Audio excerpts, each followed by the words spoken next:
there I put my phone with the USB-C. USB-C. I didn't even need the HDMI cable. Lots of all those things that I might game and play it in full screen without sacrificing.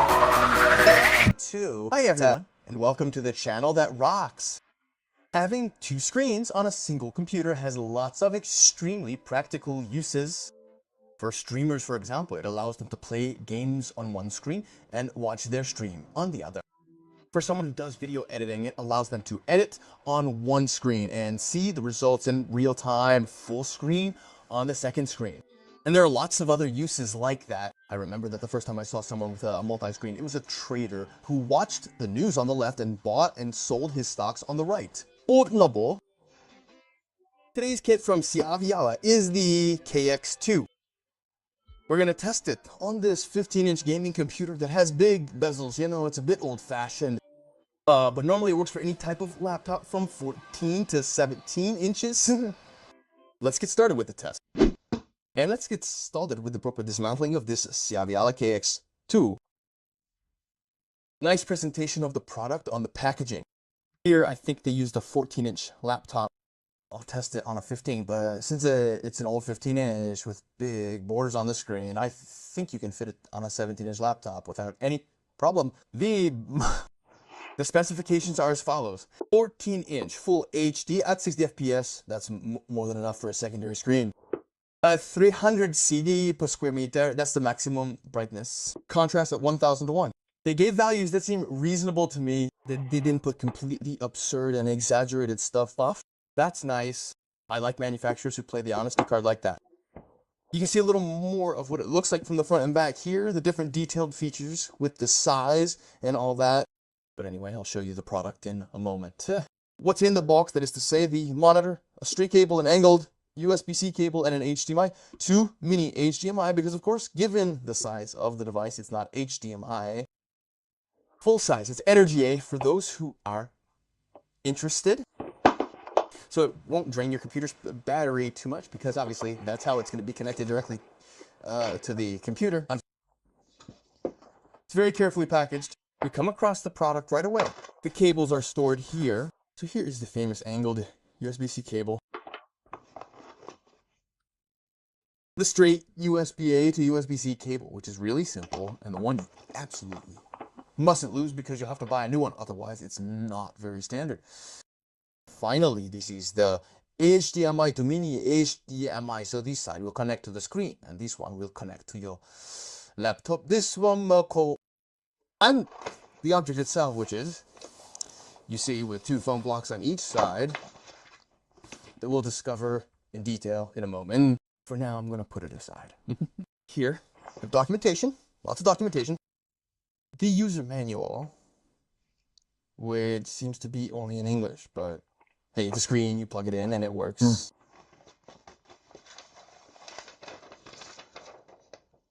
The European Declaration of Conformity. It's not often that we see this document provided for the end consumer, but hey, at least that way we know that we have a compliant object.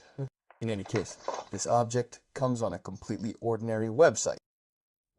And some little bits of information that you're supposed to fold up so that you can always keep it close to you.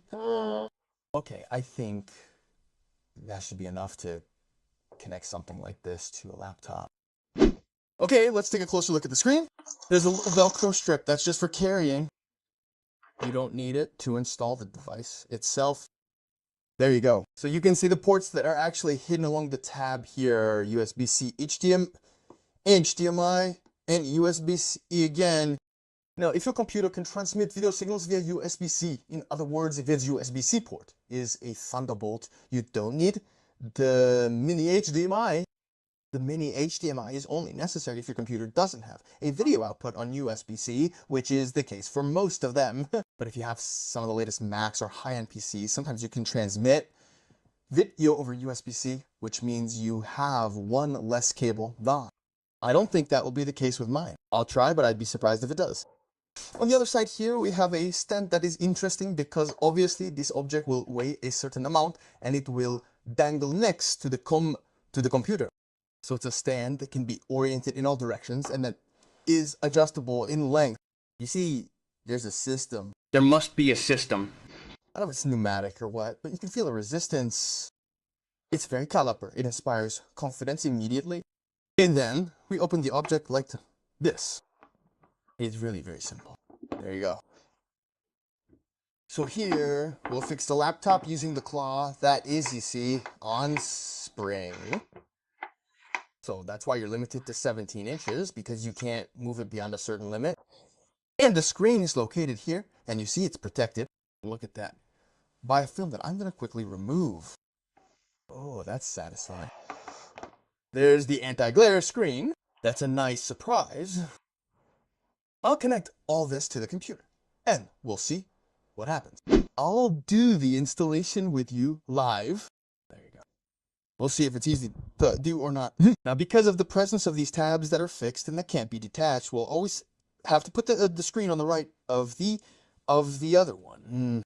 It's a shame that we can't move these little tabs on the bottom here, which would have allowed us to reverse the 7. There you go. There you go. A little suggestion, I could maybe make these things screw together because they're an integral part of the frame. But maybe it's more solid that way too, huh? I don't know, maybe there were constraints that I'm not aware of. So I'm supposed to pull on this just position myself like this.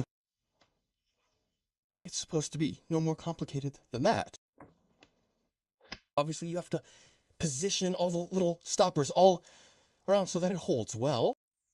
And yeah, well, it's super easy. Look at this. So obviously, I didn't put the stand in here. You see it's dangling here. So you have to put the stand in so that it doesn't break.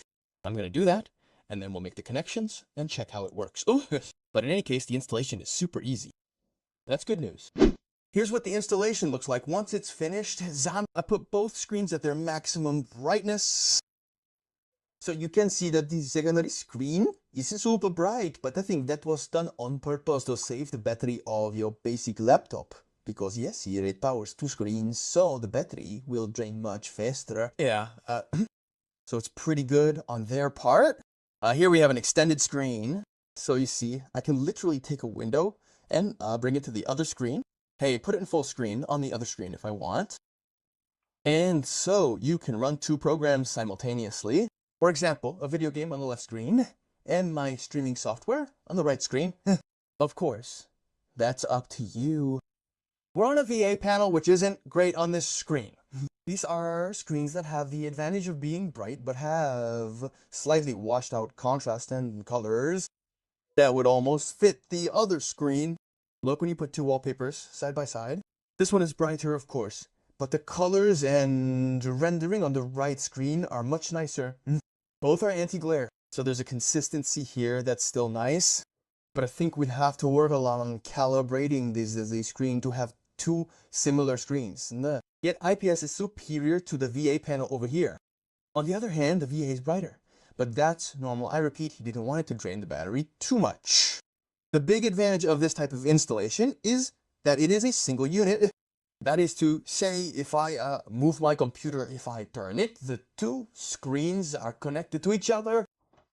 They are permanently connected. Whereas if I had a single screen placed next to it as a secondary, moving the computer to one side would not move the screen to the other. I can even lift it up, although by doing that you will probably have to readjust the cables first so that they don't get tangled underneath, because they are just the right length, but also the little stand behind, because otherwise you see the set screen will tend to sag because, well, and these little things are heavy. That's why they were smart enough to put a stand. And then a final little refinement, we can, wait, we're gonna put it a little straighter. Wait, you can partially fold down the screen, not completely, you know, up to that point. And so, well, it's easy to carry it from one room to another, for example, and to redo your setup very quickly from one room to another without any problems. So you see that here I've connected the 2 cables. My computer here with USB-C doesn't carry video signals, it's too old. But that's fine. I mean, you see the length of the cables is just right to be able to work on screens up to 17 inches without any problems. It's not too long, so there's nothing dangling, nor too short, so you won't pull on the connectors. So you won't. And there you have it. But even with 2 cables, you can even attach them to each other with small Velcro straps. Maybe they should have provided 1 or 2 in the box. That would have been nice. But yeah, in any case, it works really well. A good surprise too, we see them here. By the way, there are also small speakers on the screen. So if your laptop speakers are broken, for example, or don't work anymore, or if you simply want to have a more pronounced sound by having 4 speakers instead of 2, well, you can use the screen speakers instead of, or in addition to, those of your current laptop. No. In terms of viewing angles, we have an IPA panel. So you can see that even with a very steep angle, the image is still visible. It doesn't go completely dark or with inverted colors. Oh, but since the screen's brightness isn't colossal, there will still be some darkening. Hey there, I think you can see it clearly. If I stand facing the screen like this, it's brighter than if I stand on the side. But it still has viewing angles worthy of a IPS. And that's nice. Last little thing about the screen, of course, there are 3 control buttons down here, and these give you access to an OSD that can be set to French. See, that's what I did. There are even accented characters. So brightness, contrast, etc. So see, I told you that I turned the brightness all the way up. That's the case. And if you press plus and minus directly to navigate without the OSD being displayed, it will adjust the volume. You see, they say the Big Mac. The Big Mac? Well, here, they say the volume. So, of course, nothing prevents you from using 2 different sources, right? Yeah. Here, you see, I have my PC screen displayed. Here and there, I put my phone with the USB-C, USB-C. I didn't even need the HDMI cable. And there you go. So, what's more funny thing is that my phone is powering the screen. So that proves that this screen can work with very little energy, since even a smartphone battery is enough for it. And here you see I can display what my phone is displaying without any problem. I can navigate through the different menus just like that by swiping. And there you have it. I've come to the end of this video, and I'm going to give you my opinion on this product. So here you see we are typically in the situation where the dual screen is useful with streaming software on the right, on the SAC screen, and the game on the left. In my opinion, the game won't run for very long because I haven't recharged the laptop. It's almost out of battery, but there you have it. It works. So it allows me to play on the left. You see here, I'm just controlling the camera on the game stress. The end of the game anyway. My live stream is over here on the right.